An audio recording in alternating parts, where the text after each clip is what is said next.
Hello, everyone, and welcome back to another episode of Gentlemen Prefer Cinephiles Movies After Midnight, where we talk about films that have been forgotten, snubbed, or otherwise denied the attention they deserve. So, it is an auspicious episode of Movies After Midnight. Roughly 1 year ago, give or take a day or two, Erynn made the generous yet questionable decision to give me my own show on this podcast. It's been a little rough going at times, but we've done some cool stuff, talked about some cool stuff, and if you remember, our very first episode was talking about one of my favorite films, the movie Zerum, which I have our original episode displayed in the background today. And Zerum is a film directed by Keita Amamiya. I want to talk more about him specifically in the future, but it was a film that falls under the broad tokusatsu umbrella. So, in honor of that, I want to start a tradition here on Movies After Midnight called TokuTember, where we will be spending the whole month talking about the genre of tokusatsu, and kind of the next few weeks I'll be discussing a few films that I think are kind of good shining examples in the genre. And for this first episode of the month, I kind of wanted to just discuss the genre of tokusatsu, because it's something not everyone is familiar with. It's a lot more, I think, talked about in the last few years than it was even like when I was in high school. But basically, to sum it up, tokusatsu is a Japanese genre. I think the word translates roughly to special effects. And so it's basically kind of this umbrella term for Japanese sort of sci-fi, adventure, monster, superhero movies that are all very... I guess you would call it a sci-fi subgenre primarily, although even that is kind of difficult to pin down because a lot of recent tokusatsu films go a more magical direction. Speaking of Amamiya, his show Garo, I think, goes a lot more magical. Things like Kamen Rider Kuga and all that. But that's getting ahead of ourselves. So, originally it was much more of a sci-fi genre. Godzilla or Gojira, if we're gonna be film snobs, and what are we on this podcast if not film snobs? 1954, I believe, Gojira is kind of considered the first tokusatsu film, and kaiju is another subgenre within toku, and that's a whole other discussion to have. But it was kind of the first time that we put out that there was this Japanese film that was put out that was very focused on the effects and practical effects, especially, and kind of the impact that gave. And Godzilla was the one that got popular over here. Also, if you're familiar with Mighty Morphin Power Rangers or any Power Rangers shows, there's a whole backstory about how there's a show ongoing even now called Super Sentai, and Super Sentai is basically, or Power Rangers is basically, they took all the kind of costumed fight scenes from Super Sentai, cut out everything else, and replaced it with footage of American actors. So now, instead of the original Japanese characters transforming and fighting, it becomes these American characters transforming and going through the same fight scenes. And once you know that, some of the older Power Rangers episodes are really interesting to look at from an editing standpoint, because some of the episodes are like beat for beat, and other episodes are like completely different premises. They'll like tie ones together, especially like after they started running out of footage. The white Power Ranger comes from a completely different show, which is why he was always like going off and doing his own thing. But again, that's a sidetrack. And so Godzilla and Power Rangers are kind of the most well-known examples here in the United States of this primarily Japanese genre. Some other examples, Ultraman is a popular one, and he kind of obviously comes from that Godzilla mold. He predates Kamen Rider by not quite 10 years, somewhere in there. I talked about Kamen Rider. I getting really ahead of ourselves. There's a lot to talk about here. Um, so I guess that's the thing is most people who talking about Kamen Rider, that's a show that's caught on like a lot more in recent years because I feel like I see a lot more people on the internet talking about modern Kamen Rider shows, and if you're not familiar with that, it's cut from a similar cloth as Power Rangers Super Sentai, but to describe it very broadly, if Super Sentai is the kind of like 8 to 10 year old action show demographic, then Kamen Rider is like the like 13 to 15 year old action show demographic, and it's a similar style show. Tends to focus on more singular heroes, although that kind of gets thrown out in some of them where they have like 50 different riders in one show. Um, but it's a similar type show with its own legacy that was kind of one of the first superhero tokusatsu shows, because that's kind of the two branches you see most commonly are superhero shows and kaiju shows or giant monster movies or shows. And that's not always the case. I think Zerum is a really good example of how you could do a toku movie that's not necessarily a superhero show or a giant monster. I keep saying show, a superhero film or a giant monster film, but still kind of has this certain ethos that's very about the effects and about the heroism of the characters. And again, it's a very nebulous genre. Like, I think there are a lot of things, because you have, when Godzilla got big, you had things like in England they made Gorgo, and in North Korea they made Pulgasari, and these are kaiju movies, but they're not Japanese, so are they technically toku? Or Spielberg credited Godzilla with inspiring his kind of desire to use practical effects to have this dinosaur spectacle in Jurassic Park. So is Jurassic Park toku? I don't think it is, but that's a whole. Like I said, what makes something toku is very nebulous, but when you see it, you kind of know. Um, uh, so to kind of get back on track, a lot of people are more familiar with recent stuff like Sentai, with like Kamen Rider, and I'm not entirely sure why Kamen Rider has caught on recently. I think it's just the internet and people are able to talk about stuff more, because a lot of times, if I meet people on the internet who are into Kamen Rider, they're typically following the shows that have come out very recently. And a lot of toku shows have that kind of structure where you get one character, one rider, or one team, and that whole story arc is one season, and then like that season ends, and those characters are done, and then the next year we move on to a completely different set of superheroes and follow them. Um, so a lot of people are more familiar with like the recent riders, like I can't remember. 01 just ended, and I can't remember what his name is now, but he's like got the ninja theme. I came into it in like the 2010s with like characters like Kamen Rider Decade, which was like an anniversary show, so he was like traveling through dimensions to meet all the previous heroes, or Double, where they were kind of detectives. And yeah, this is even more rambly than the last episode. Oh man. Like, there's a lot to cover here. So a lot of people are more familiar with those more modern shows, or even Godzilla is like the one that like most people in the U.S. will have at least seen a Godzilla movie, whether they're fans or not. But there's a lot more depth to it that you don't hear talked about as much, especially when it comes to the older shows that either weren't. A lot of them are actually watchable now through like fan subs and things. And maybe the biggest development in the last year or two is that Shout Factory has started bringing over Super Sentai, Kamen Rider, and Ultraman shows. They've started subtitling those, and that's not the first time, but one of the first times like official subs for one of these shows has been done by a big company. And they have a Pluto channel called Tokushoutsu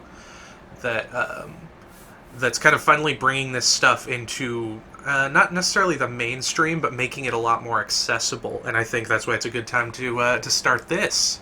this series talking about movies in that genre. So just to give, I wrote a whole like term paper on this, which is why my thoughts are kind of rambly because I have so much like I picked up so much information during that point project that I could go on about this for days. But basically, so you have Godzilla coming out in 1954, and lots of kind of tokusatsu or kaiju imitators. You have things like Gamera coming out not long after that, where he's a giant turtle. Um, there was a Godzilla versus King Kong, but even I think before that they had some Japanese adaptations of King Kong that are very interesting, where they adapt him with the kind of like guy in a suit it's called suitimation. That's the official term. The guy in a suit style King Kong versus the kind of stop motion he was in the original film, and that's interesting. And there is a I don't know if it was a silent film, but it was like 20s, 30s. There are two of them, and one of them was called Kong Appears in Edo, and it was like a historical setting. And there was another one whose name I can't remember, but the footage for both of those is completely lost. But that would technically make those the first like tokusatsu films, which is really interesting. Anytime we get, obviously this is named this.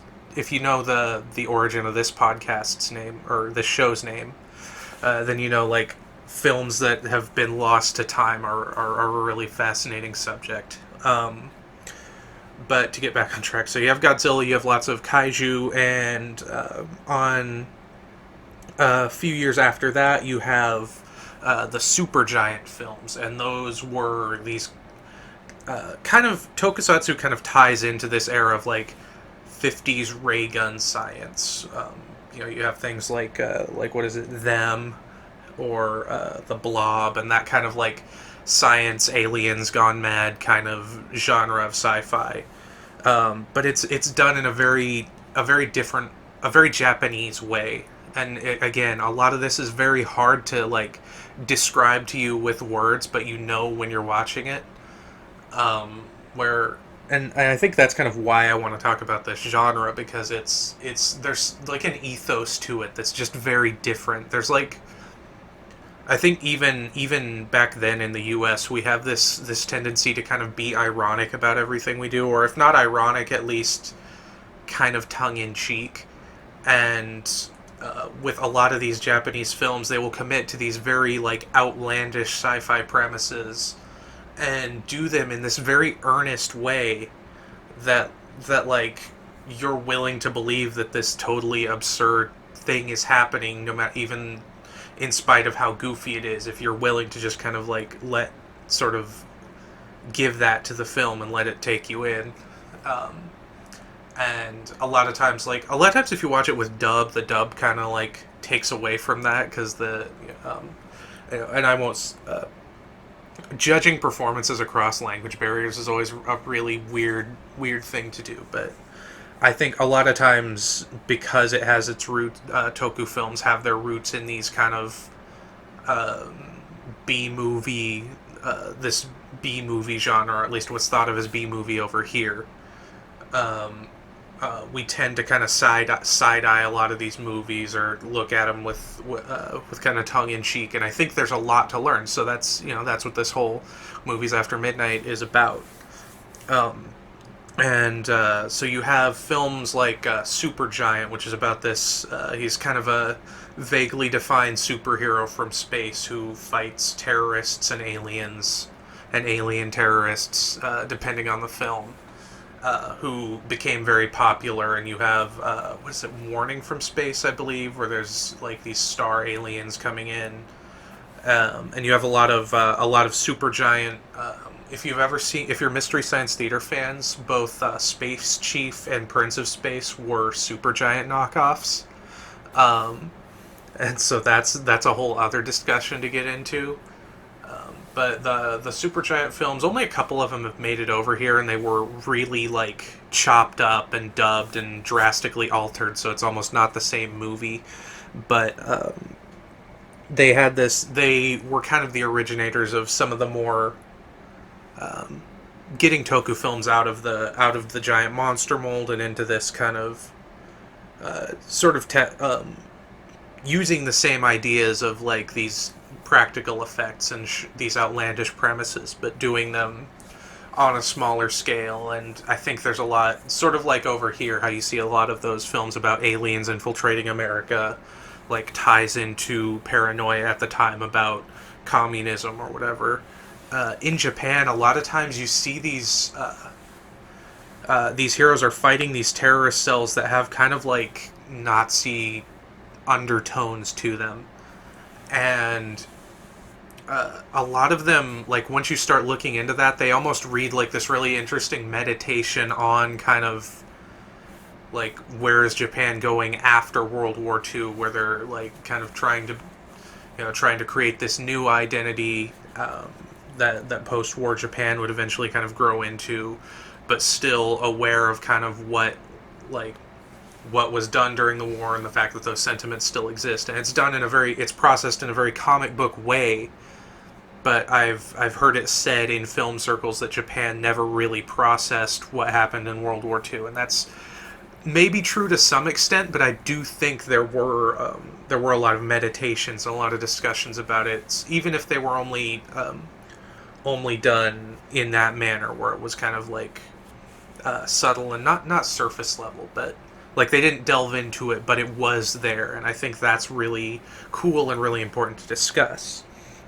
And a little after Supergiant, there's a character called Gecko Kamen, or Moonlight Mask, who most people know him because there was a series of Batman manga in Japan that was literally just some instead of write new Batman stories, they just took Moonlight Mask stories and like replaced him with Batman, which I love. But that's a whole other sidetrack. And Moonlight Mask actually sort of codified a lot of the things that tokusatsu superheroes would do.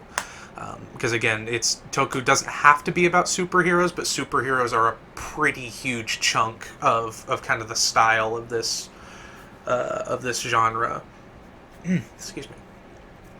And so you have characters like Moonlight Mask, who's this sort of mysterious guy who drives around on a motorcycle, and we follow this one police inspector, and he's kind of it's implied that he is Moonlight Mask, but you never actually see that. But he, again, is fighting these kind of like covert terrorist cells that almost mirror like what would have been thought of as like fascist infiltrators or something. I think they even kind of like they talk about their plans for world domination, and it's very clear that they are cut from this like post World War II mold. And again, that's really interesting that was being done so soon after World War II, in the 50s. Moonlight Mask, I can't remember his name. One of the early Moonlight Mask episodes, they release a giant. The bad guys he's fighting in that episode release this giant monster, and that's maybe, I think, the first ever kaiju on television. Which is also really interesting to look into. And you have a lot of really interesting history coming out after that. You have they revisit characters like Ogon Bat, who technically got his start way before film in like the 20s. There's a form of media called kamishibai, which is almost like a cross between a comic book and a PowerPoint presentation. Is like basically they would have these like sets of illustrations, and the person who's presenting the kamishibai they would kind of set up on a street corner or in a park or whatever, and like have people gather around, and usually they were kind of targeted at kids, but they would have people gather around and they would show these illustrations, and they would kind of narrate this story, and then they'd pull it over, and then like this next illustration would kind of allow them to describe the next scene in the story. And it was this really interesting sort of theatrical genre that doesn't exist as much now. but a lot of characters like Ogon Bat, who he was a lot like Superman actually. It's really interesting to hear people discuss because Ogon Bat has like a fortress of solitude in the Arctic, and he flies, and he's invulnerable to bullets, and he was invented around the same time of Superman, but like the times and places that they came out, it just would not make sense for either of them to have been copying each other. So it's just this idea took root at the same time in two completely different places, and that is fascinating. But characters like that started getting revisited in the 60s. There was an Ogon Bat movie starring Sonny Chiba. I think it was Sonny Chiba. And so you start kind of revisiting that history of these larger than life heroes. And a really interesting side note is there was a character, or in the mid 70s, a little after he had created Kamen Rider, um, a man named Shotaro Ishinomori he's kind of, I don't know if it's entirely a fair comparison, but basically, if you know who Osamu Tezuka is, he's the guy who created Astro Boy and Blackjack, and basically is considered kind of the father of manga and anime.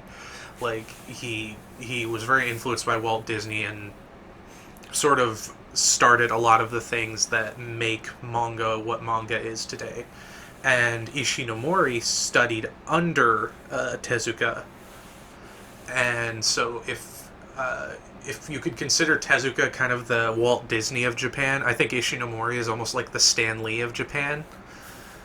And because Ishinomori wrote several manga, but he also developed several television shows, both based on and not based on manga. One of those becoming Kamen Rider, which has its own massive legacy. And he also developed a show called Go Ranger, which was the first Sentai show, but they were not a Super Sentai because they didn't have like a giant robot or anything. They had rescue vehicles, and those were like toy endorsements waiting to happen.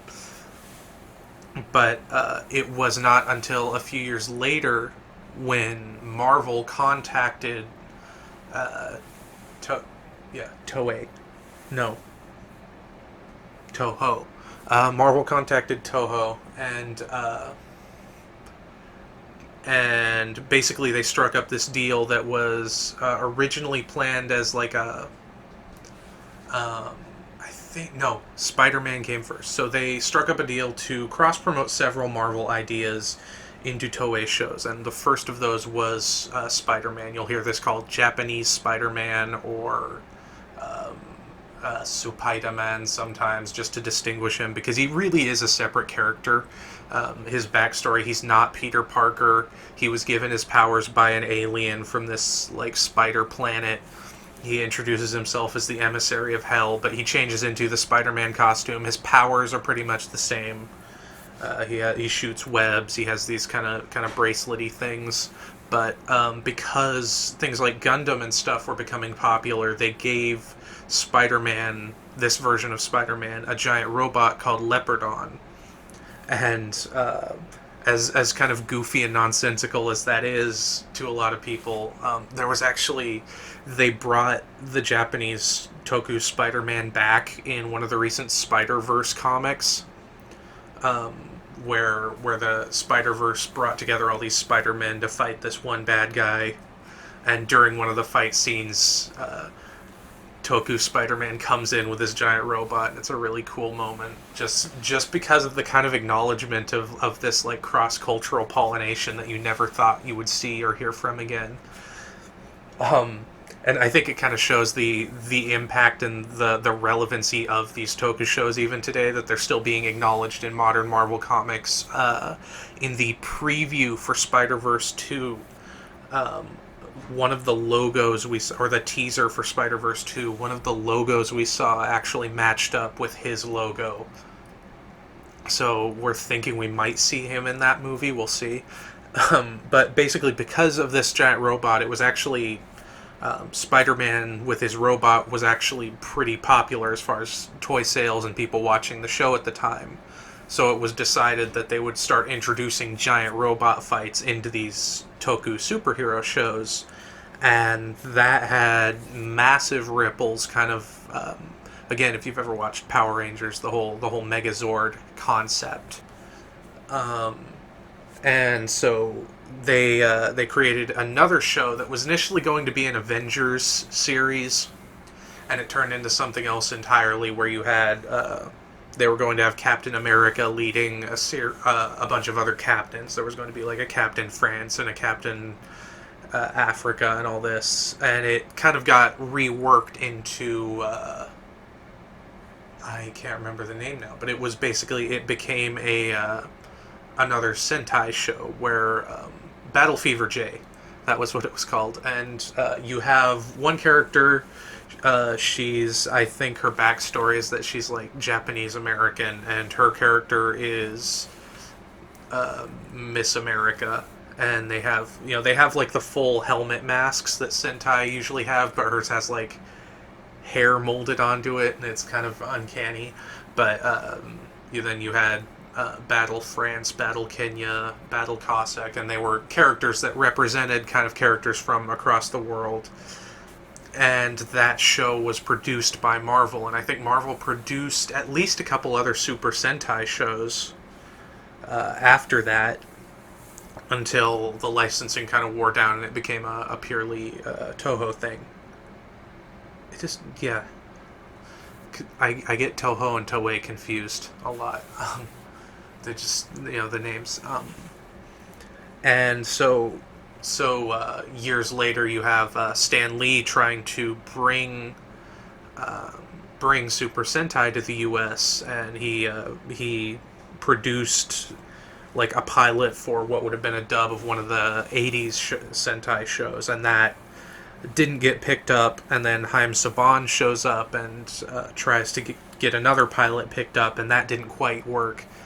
And then years later, I can't remember her name, someone else shows up and talks to Haim Saban, and eventually they're able to push this pitch through into what becomes Mighty Morphin Power Rangers. So it's this really interesting web where you have an American idea going to Japan, melding with some Japanese ideas, existing in Japan for a while, and then coming back to the United States and becoming this huge thing where, like, again, I was born, I think, the same week that Power Rangers first hit the air, and I pretty much grew up watching it. And even at, like, my memory of those years is foggy at best, but Power Rangers was literally everywhere. And so, again, just from a film analysis perspective, it's fascinating to look at how this goes all the way back to something like Moonlight Mask and Ogon Bat, and then gets transmuted and changed and picked up and adapted until it leads to Power Rangers in the United States, and that leads to this whole like martial arts action show boom over here. And it's, yeah, there again, I could talk about this for days and days on end. To kind of talk about the idea that Toku doesn't just have to be superhero shows, though, I wanted to bring up, again, I think Zerum is very good. If you haven't listened to our original episode, I have a playlist of all our old Movies After Midnight episodes, so you can find it on there. On YouTube, you can also find it in our old podcast logs. It'll just take a little bit more kind of sifting. Zerum kind of, it almost feels, I compared it, I think, to Predator, where you have this woman who's like a space bounty hunter, Iria, coming to hunt down Zerum, who's this like biological weapon gone rogue, basically. But then these two electricians wind up in the middle of it, and so she has to save them while also hunting him down, and they have to help her fight it. And it's more of like a sci-fi action horror thing. And I think that's something cool about Toku, is it feels kind of like the midpoint between a lot of times between adventure sci-fi and horror sci-fi. And I think that's something that you don't see enough of today. I think this will be when we get into October. I'll talk more about how I think 80s horror was interesting because they were melding all these other genres into it, where you have comedy horror and action horror with things like Army of Darkness. And I think Toku hits those marks really effortlessly because of the focus on practical effects. It has a lot of overlap with horror.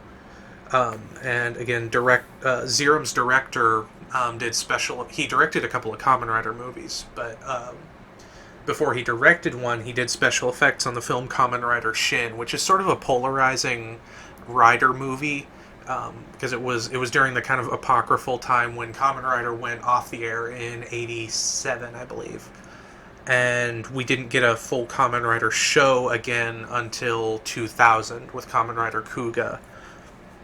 And a lot of time with a lot of Toku shows, Godzilla, Riders, even Sentai to some degree, you'll hear them kind of broken up into eras, where you have Showa under under that the like Showa emperors because they traded off to a new emperor more or less when Godzilla and Kamen Rider happened to kind of resurge. So you have that broken up into the Showa era before and the Heisei era now.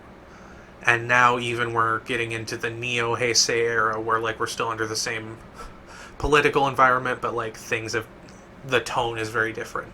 And again, we'll get into more of that later. But Shin was basically the first Kamen Rider thing in a while. But it took this really horror movie direction where it was almost like kind of not really lycanthropic because he wasn't a wolf, but like he was almost like a were-bug man who like wasn't entirely in control of himself and like thought he was killing people, and his transformation was really gnarly and scary, and it almost went more of a bio-horror direction, and it was really polarizing because a lot of people were like, what are you doing to our superhero? But I think looking back on it, it's a really cool kind of reinterpretation of those ideas, which I think is what Amamiya was doing with this movie Hawkeider. And I don't remember if I talked about that during Zerum, but Hawkeider was a villain on the show Kickator in the 70s, and it was a very typical, very brightly colored superhero show. But the 94 movie Hawkeider was this dark, gritty, post-apocalyptic show where you have the villain Hawkeider waking up and then fighting these weirdly like fundamentalist kind of bad guys who have taken over Jerusalem. And you have a lot of weird, it's sort of like Evangelion where there's lots of like Christian coding, but I'm not sure it means anything. But which I think he was kind of trying to do the same thing, where you take this history of brightly colored heroes and like reinvent them as these really gritty, turned on their ear kind of things. And I have opinions on Hawkeider, but again, it represents kind of, I think, an interesting turn in the modern era and kind of the potential of this genre to not just be superheroes, even though there's absolutely nothing wrong with that. He also made a film called Moon Over Tau, which was kind of like Zerum, but not, but where you have an alien crashing down and people fighting him in medieval Japan. And again, he's behind a show called Garo today, which it takes the transforming superhero formula, but again, takes it a more mature direction.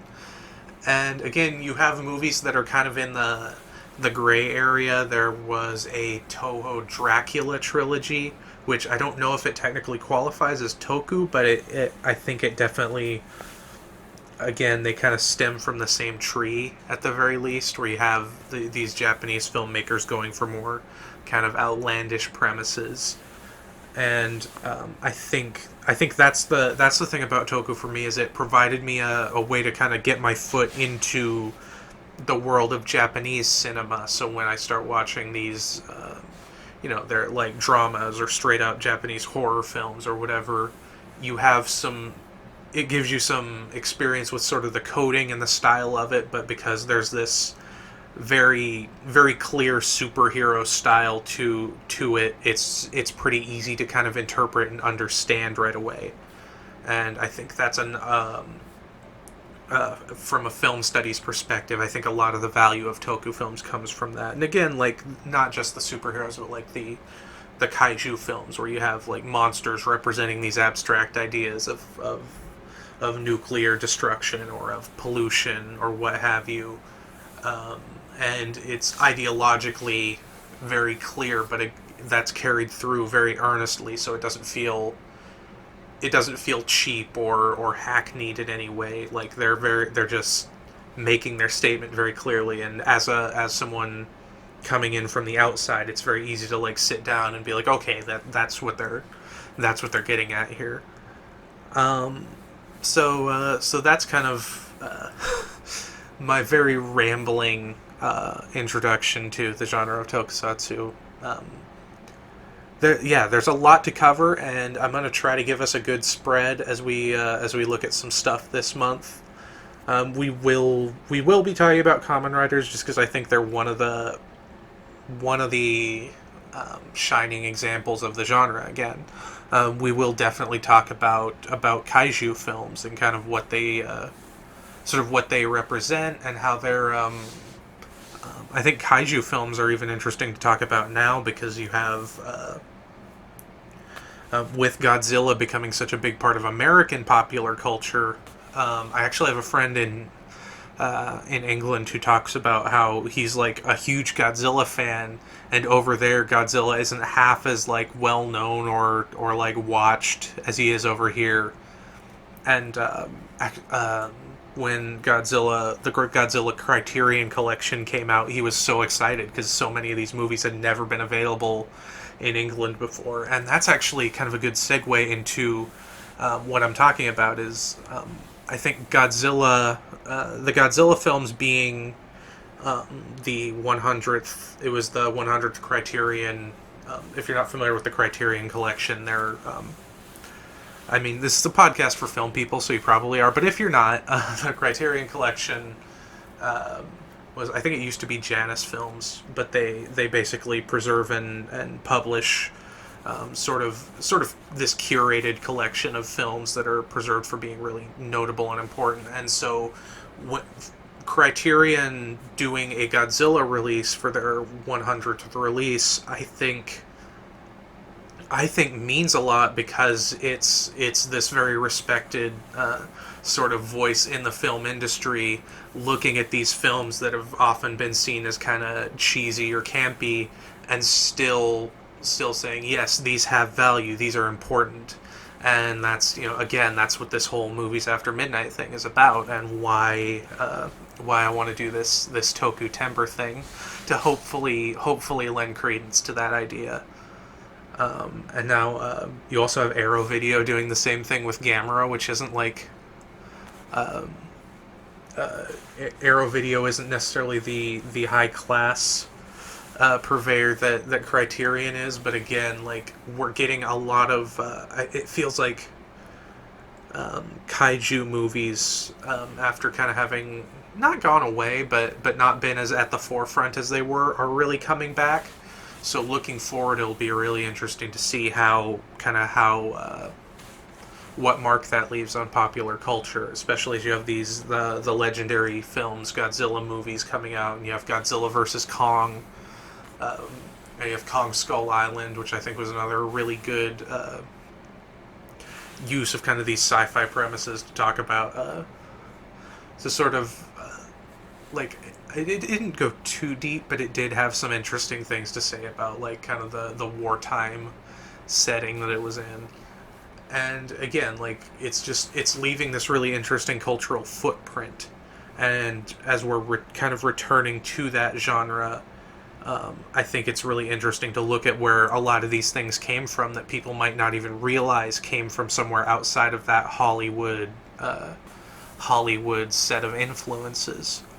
So, like I said, hopefully this month will be fun and educational for some of you out there. Hopefully this podcast has been fun and educational. A little rambly, but I hope that kind of at least gives you some groundwork to sort of know what to expect this month. So I will be back next week. In the meantime, I over on EV Override on my YouTube channel. I'm hopefully working on some stuff that actually, thinking about what I have in the pipe, might kind of tie into this. We'll see.